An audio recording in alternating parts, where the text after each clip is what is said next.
बिस्मिल्लाहिर्रहमानिर्रहीम अस्सलामुअलैकुम मेरी यूट्यूब फैमिली कैसे हो सब। दुआ है कि रब ताला तुहानू सब नू खैर खरीयत ना रखे, अपने हिफ्ज़ो अमान च रखे और तुहाडियां तमाम जायज़ ख्वाहिशां पूरियां फरमाए। ਅੱਜ ਅਸੀਂ ਹਾਜ਼ਰ ਹੋਏ ਹਾਂ ਬਹੁਤ ਜ਼ਬਰਦਸਤ ਰੈਸਪੀ ਦੇ ਨਾਲ। ਬਣਾਵਾਂਗੇ ਬੀਫ ਡਰਾਈ ਮਸਾਲਾ ਬਿਲਕੁਲ ਡਿਫਰੈਂਟ ਸਟਾਈਲ ਦੇ ਨਾਲ ਔਰ ਬਹੁਤ ਹੀ ਈਜ਼ੀ। ਕੋਈ ਮਿਹਨਤ ਲੰਬੀ ਚੌੜੀ ਨਹੀਂ, ਕੋਈ ਲੰਬਾ ਚੌੜਾ ਟਾਈਮ ਨਹੀਂ ਲੱਗਦਾ। ਇਸ ਗਰਮੀ ਦੇ ਵਿੱਚ ਬਹੁਤ ਜ਼ਿਆਦਾ ਜਿਹੜਾ ਕਿਚਨ 'ਚ ਖੜੇ ਹੋ ਕੇ ਮਿਹਨਤ ਕਰਨ ਦੀ ਜ਼ਰੂਰਤ ਨਹੀਂ ਹੈ। ਬੀਫ ਹੈ ਜਿਹੜਾ ਤਕਰੀਬਨ 3 ਕਪਾਉ ਹੋਇਆ ਸੀ। ਇਹ ਛੋਟੀ ਛੋਟੀ ਬੋਟੀਆਂ ਦੀ ਕੱਟੀ ਹੋਈ ਹੈ, ਹੱਡੀ ਰਿਮੂਵ ਨਹੀਂ ਕੀਤੀ, ਹੱਡੀ ਵੀ ਨਾਲ ਹੀ ਹੈ ਕਿਉਂਕਿ ਹੱਡੀ ਦਾ ਇੱਕ ਆਪਣਾ ਹੀ ਰਸ ਹੁੰਦਾ ਹੈ ਕਿ ਜਿਹੜਾ ਇਹਦਾ ਨਾ ਯਖਨੀ ਸ਼ਾਮਿਲ ਹੁੰਦੀ ਹੈ ਤੇ ਬਹੁਤ ਜ਼ਬਰਦਸਤ ਟੇਸਟ ਬਣਦਾ ਹੈ।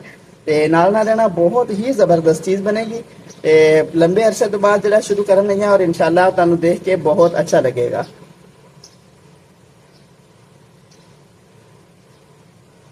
सब तो पहले कुकर दे विच असी ना बीफ ऐड करांगे। बिस्मिल्लाहिर्रहमानिर्रहीम। और एक गिलास पानी ऐड करांगे ते कुकर नू असी ना थोड़ा जिन्ना विच लहसुन अदरक का पेस्ट ऐड करांगे, 1 चम्मच। बहुत ज़्यादा जरूरत नहीं, बाकी असी मसाले च ऐड करांगे। ये दी खुशबू नू और टेस्ट नू बहुत जानदार कर देगा।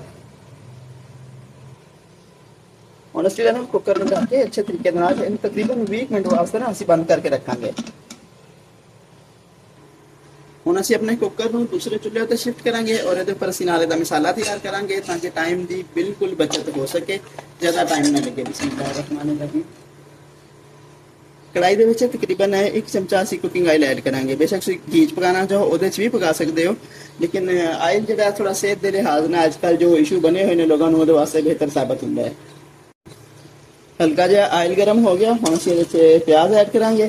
प्याज बहुत ज़्यादा बारीक नहीं कटे इस वास्ते कि जिहड़ा असीं इन्हां नूं जिहड़ा ना हैंड ब्लैंडर दे नाल मैश करना है। असीं इन्हां नूं साबत नहीं रखना क्योंकि बच्चे थोड़ा जिन्ना पसंद करते हैं कि हल्का हल्का जिहड़ा ना मैश किया होया प्याज। ਇਹ ਹੁਣ ਸਾਡਾ ਪਿਆਜ਼ ਹੈ ਨਾ ਇਹ ਹਲਕਾ ਜਿਹਾ ਲਾਈਟ ਬਰਾਊਨ ਹੋ ਗਿਆ। ਹੁਣ ਅਸੀਂ ਇਹਦੇ 'ਚ ਲਸਣ ਅਦਰਕ ਦਾ ਪੇਸਟ ਐਡ ਕਰਾਂਗੇ।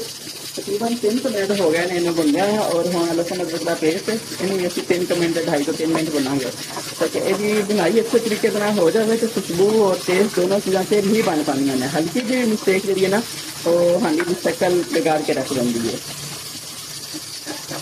बीफ जो है ना हल्का हल्का भाजी होंगे इस वास्ते अगर लसन अदरक का पेस्ट थोड़ा जिन्ना एक्स्ट्रा पाया जाए ना तो ज़्यादा ना बेहतर रह जाता है। लेकिन अगर तुम्हारी पसंद कम हो तो कम नहीं पाया जा सकता, कोई मसला नहीं है। हम लसन अदरक के पेस्ट में भुंजा हुआ तकरीबन 2.5 मिनट हो गया। हम अभी टमाटर कट्टे ऐड करांगे। बिस्मिल्लाहिर्रहमानिर्रहीम। और इन्होंने सॉफ्ट होने तक जो है ना इन्होंने बुनाई करांगे ताकि खूबसूरत भी हो जाए और हल्के हल्के ना मेल्ट भी होना शुरू हो जाए। हम टमाटर ना काफ़ी हद तक सॉफ्ट हो गया। देखिए हम इसकी शक्ल भी ना बिल्कुल चेंज हो गई है। हम अभी एक मसाले ऐड करांगे। सब तो पहले कश्मीरी मिर्च जिन्हें देसी मिर्च की चाहिए सिर्फ कलर वास्ते होंगी है, साफ टेस्ट नहीं होता कभी।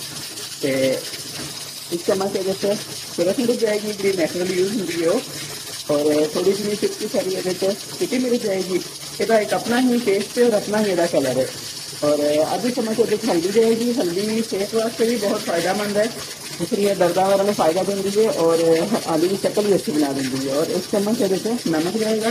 थोड़ा जितना ज़्यादा कराएंगे ताकि जो है ना साढ़े घर के हल्का जो है ना वो तेल पसंद किया जाता है ऐसे वास्ते। लेकिन किसी अपने हिसाब नाल डालना जैसा खानदान का टेस्ट हो जैसा घर वाले पसंद करते हैं।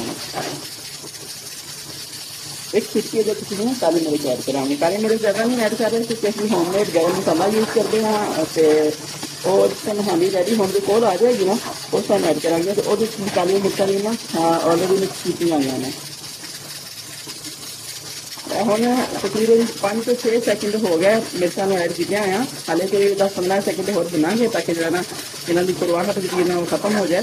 तो फिर असं फ्लेम बंद कर देंगे। थोड़ा जिन्ना वेट करेंगे ठंडा होने की, फिर अभी हैंड ब्लैंडर पहले मैश करेंगे। अगर तुम्हारे को हैंड ब्लैंडर ना हो तो जो जग है जूस वाली मशीन का और पा के इन्होंने मैश कर सकते हो क्योंकि ये ना ज़्यादा टाइम नहीं लगता। जो वैसे इतना टाइम लगना होंगे ना कि बुनाई करो, बुनाई करके प्याज अच्छे तरीके से गलाओ वो फिर टाइम नहीं लगता इतना। बिस्मिल्लाहिर्रहमानिर्रहीम। फ्लेम बंद हो गई। हम अभी 2 ਤੋਂ 3 मिनट वेट करके इन्हें पीस लेंगे। साडा मसाला बिल्कुल रेडी हो गया। दूसरी तरफ साडा गोश्त बहुत सोहना गल गया। 20 मिनट चलाया टोटली उसके 3 मिनट कम से कम सीटी चलन से लग जाते हैं और 17 मिनट वैसे चलाया क्योंकि ना हल्की उम्र के जानवर बहुत जल्दी गल जाते हैं। तो जो लंबा टाइम फ्रीज होया रहिंदा ना वो टाइम लैंदा ज़्यादा करन ते। ਤੇ ਹੁਣ ਅਸੀਂ ਇਹ ਬੋਟੀਆਂ ਇਹਦੇ 'ਚ ਐਡ ਕਰਕੇ ਇਹਦੀ ਬਣਾਈ ਕਰਾਂਗੇ ਮਸਾਲੇ ਦੇ ਨਾਲ। ਤੇ ਯਖਨੀ ਅਸੀਂ ਵੇਸਟ ਨਹੀਂ ਕਰਾਂਗੇ। ਇਹ ਜਿਸ ਟਾਈਮ ਇਹ ਬਣਾਈ ਹੋ ਜਾਏਗੀ ਫਿਰ ਅਸੀਂ ਇਹਦੇ 'ਚ ਯਖਨੀ ਵੀ ਦੁਬਾਰਾ ਐਡ ਕਰ ਦੇਵਾਂਗੇ, क्योंकि ਅਸੀਂ ਨਾ ਟੇਸਟ ਦੇ ਨਾਲ ਨਾਲ ਇਹਦੀ ਤਾਕਤ ਵੀ ਬਹਾਲ ਰੱਖਣੀ ਹੈ, ਤਾਕਤ ਵੀ ਵੇਸਟ ਨਹੀਂ ਕਰਨੀ। ਇਹ ਹੁਣ ਇਹਦੀ ਬਣਾਈ ਬਹੁਤ, ਇਹ ਹੁਣ ਸਾਡਾ ਮਸਾਲਾ ਬਹੁਤ ਸੋਹਣਾ ਜਿਹੜਾ ਨਾ ਰੈਡੀ ਹੋ ਗਿਆ।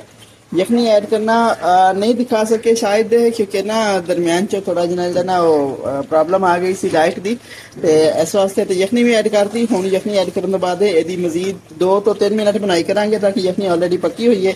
ਤੇ ਫਿਰ ਅਸੀਂ ਇਹਨੂੰ ਡਿਸ਼ ਆਊਟ ਕਰਕੇ ਤੁਹਾਨੂੰ ਇਹਦੀ ਫਾਈਨਲ ਲੁੱਕ ਦਿਖਾਉਂਦੇ ਹਾਂ। ਬਿਸਮਿਲ੍ਲਾਹਿਰਰਹਿਮਾਨਿਰਰਹੀਮ। ਲੋ ਜੀ ਸਾਡੀ ਹਾਂਡੀ ਬਹੁਤ ਸੋਹਣੀ ਰੈਡੀ ਹੋ ਗਈ ਜੇ, ਤੇ ਹੁਣ ਅਸੀਂ ਇਹਨੂੰ ਤਾਂ ਹਲਕਾ ਜਿਹਾ ਗਾਰਨਿਸ਼ ਕਰਾਂਗੇ ਤੇ ਤੁਹਾਨੂੰ ਇਹਦੀ ਫਾਈਨਲ ਲੁੱਕ ਦਿਖਾਉਂਦੇ ਹਾਂ।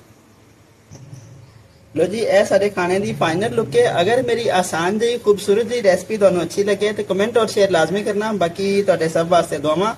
हसदे वसदे रहो, हमेशा आबाद रहो। अल्लाह पाक तुहाडी हर दुख तकलीफ दूर फरमाए। अस्सलाम वालेकुम।